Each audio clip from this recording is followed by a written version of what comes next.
There are things you see in the dark that may not be just hallucinations. There are moments that seem perfectly normal, harmless, even that quietly open the door for nightmares to come in. The 4 stories in this video share one thing in common. Each of the people in them once believed they were safe, until they realized the horror was already waiting just behind the door. If you're listening to this story alone, you might want to check the front door and the closet behind you. These are 4 true stories told by those who came face to face with something they never wished to see again. Story 1. The woman who called out for Jeremy. I used to think I was a tough kid. Not afraid of the dark, not scared by strange noises at night, and I never believed in ghosts or haunted hallways. But then one night when I was only 8, I learned that real fear doesn't come from fiction. It comes from people. I was raised in a broken home. My mom was the only one taking care of me and my younger brother Austin. We lived in a small house in a not-so-safe neighborhood. Mom worked late sometimes, even overnight shifts. On those nights, our grandma would sleep over to watch us. That night started just like any other. I was playing with Legos in the living room. Grandma was watching TV and Austin had already gone to bed. It must have been a weekend because Mom let me stay up until almost 9:30 p.m. After Grandma wished me good night, I turned off my light and climbed into bed without a worry. But then, I woke up in the middle of the night. That wasn't normal.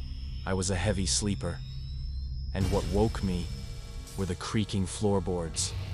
Soft footsteps, slow, but definitely pacing back and forth in the hallway.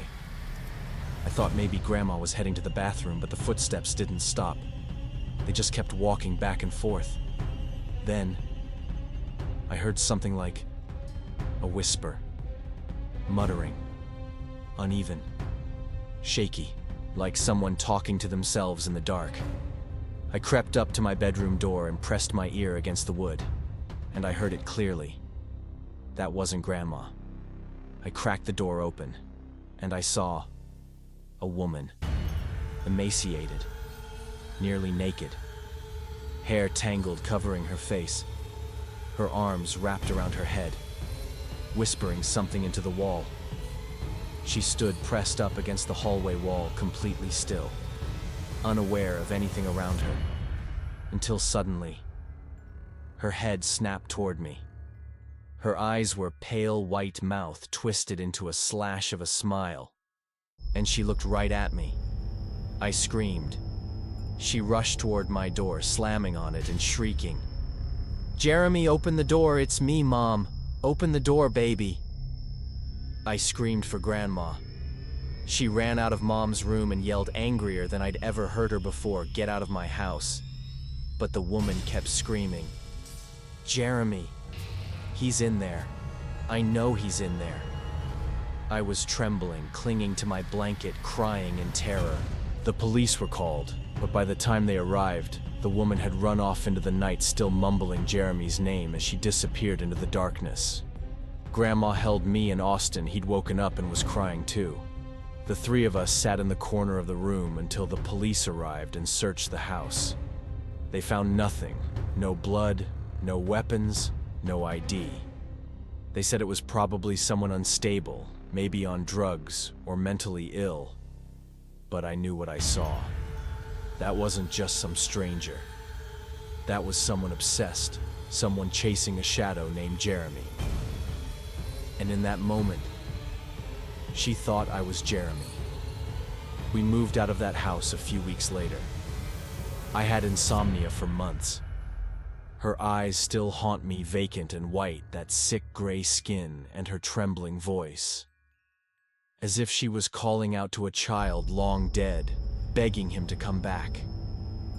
But the most terrifying part, one morning, as I was cleaning up some old toys, I found a small piece of paper tucked under the bed. Scrawled on it were the words, "I saw Jeremy, but he ran away." Story 2. The Man in the Closet. Back in freshman year, I used to think I was hard to scare. I loved horror movies, jump scare games, creepy Reddit threads, the scarier the better. Fear to me was just a temporary thrill, until it became real. I was dating a girl named Megan. She often suffered from sleep paralysis, a condition where your body is frozen, your mind is awake, and all you can do is watch as terrifying hallucinations unfold before you. I never took it seriously. Until one night, she texted me in a panic, asking me to come over after a particularly bad episode. When I arrived, her room was dark, lit only by a soft nightlight from her vanity. She was lying on the bed, eyes closed, seemed like she'd fallen back asleep. Not wanting to wake her, I sat down on a chair near the window and played on my phone. About half an hour later, I decided to head out. I planned to leave her a message letting her know I stopped by. But as I stood up, Megan shot up like she'd been jolted by electricity. She let out a choking scream like something was crushing her throat. Her eyes wide, terrified. Her hands trembling violently, jerking as if someone was holding her down. I ran to the bed shouting, "Megan, are you okay?" She didn't respond. Her eyes were fixed on the left side of the room, the closed closet door. A frozen gaze like she was seeing something I couldn't. I assumed it was just another sleep paralysis episode. About 30 seconds later, she gasped and lunged into my arms. "He's still here," she whispered. I laughed softly, thinking she wasn't fully awake. I comforted her, then left. But not even 15 minutes later, I got a text. "The hallucination's still here. I can still see him." I called, no answer. Something didn't feel right. I rushed back. When I arrived, red and blue lights flashed across the street. Police were already there. A female officer pulled me aside, and what she said still chills me to this day. "He was there, the whole time you were sitting in that room. Inside the closet. He, a homeless man, gaunt eyes empty, was arrested on the spot. In his hand, a kitchen knife stained with what looked like dried blood. He didn't say a word. As they led him away, he turned to Megan and smiled. The police said he might have snuck in earlier, maybe during the day. He'd probably been watching Megan for days, and that night, he was going to act. But I showed up. My sudden presence seemed to spook him. He hid in the closet, just a few feet behind me. Right after I left, Megan called 911. If I hadn't gone over, if I'd been 10 minutes later, if Megan hadn't woken up, I don't want to think about those versions. The thought of him being in the same room as me while I was there still makes me shudder every time I open a closet. I don't laugh at sleep paralysis stories anymore, because sometimes what you see is more real than you think. Story 3. The Girl Who Knocked at Midnight. About 10 years ago, I was living with 2 roommates in a 3-bedroom apartment on the south side of Chicago, not far from our university. My best friend was Mike, and the 3rd roommate, Tom, was his friend. I had just met him after moving in. But to be honest, we got along pretty well. One Friday night, I went out for a few drinks with some buddies at a bar downtown. Around 1 a.m., I called a ride home, feeling a little buzzed but still clear enough to sense something was off. When I got back to the apartment, I noticed that Tom's door was open, probably spending the night at his girlfriend's. Mike's door was closed with light from the TV glowing underneath. I changed into something comfortable, turned on my own TV, and lay down. But just a few minutes later, the doorbell rang. I sat up, head still heavy from the drinks. It was 1:30 a.m. I planned to ignore it, but the bell rang again and again. I figured maybe Mike was expecting someone. He sometimes sold a bit of weed on the side. I walked over to the intercom by the front door and pressed the button. "Who is it?" A female voice replied, soft and steady. It's Emma. I'm here to see Mike. Nothing unusual. Mike often had girls visit late at night. I buzzed the front door open. It was a glass door so I could see who was outside. There was a blonde girl, college-aged, wearing glasses and neatly dressed, standing there. I cracked the door open. She smiled and repeated, "I'm here to see Mike." I nodded. "He's upstairs. Follow me." But as I turned and started climbing the stairs, I didn't hear any footsteps behind me. I looked back. She was still standing at the doorway. But now, her eyes were turned to the right toward the shadows in the shared courtyard. She was holding the door open, hand still on the knob, as if she were waiting for someone. A cold chill ran down my spine. I picked up the pace and quickly walked upstairs. Then, I heard the door swing open violently behind me. Heavy footsteps pounding up the stairs. I turned around. There was a tall man, long greasy hair, sleeveless shirt, arms covered in tattoos, and in his hand a metal rod like a pipe. He was charging up the stairs, staring right at me. I bolted, heart pounding, and slammed the apartment door behind me just in time. 3 heavy bangs struck the door, followed by a raspy voice yelling, "Open the door. You bastard, open it." I stood there holding the doorknob tight, body trembling. Seconds later, footsteps retreated, then silence. He was gone. The next morning, Mike told me the girl had come back.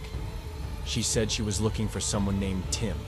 When Mike said there was no Tim here, she quietly left. But the whole time she kept her hand on the door, as if waiting for someone to sneak in behind her. We called the police. They asked if we had any enemies. We didn't. This was a random attack, a setup, a coordinated move between prey and predator. I still remember her eyes that night. No panic, no confusion. Not the look of someone who accidentally knocked on the wrong door. Every move was calculated. And the most chilling part, the way she stared into the darkness, like she was saying to someone, "Your turn now." Story 4. The man in the car and the note by the bed. This happened on a June night about 4 years ago. I was home alone. My parents had gone to France for a 2-week vacation, leaving the big house under my watch. That night was unbearably hot. The kind of suffocating heat that makes it hard to breathe. I was in just a tank top and shorts with every window open in both my bedroom and the living room, hoping for some air. It had been an exhausting day. 3 back-to-back exams in the morning and a soccer match with friends in the afternoon. I got home, scarfed down a sandwich, and crashed into bed. I woke up around 3 a.m. It was pitch black, and something felt off. Cold air was blowing through the room. The curtains flapped violently against the wall. I reached for the lamp, nothing. Power outage. I grabbed my phone and turned on the flashlight. Even the streetlights outside were dead. The whole neighborhood had lost power. The wind started picking up. Leaves rustled loudly outside. I stood up, planning to close the windows before the storm hit. As I approached the last window, I noticed something. The mosquito net had been pushed up. I clearly remembered pulling it down tight before going to bed. A tiny detail, but enough to make my heart race. I flashed the light around the room.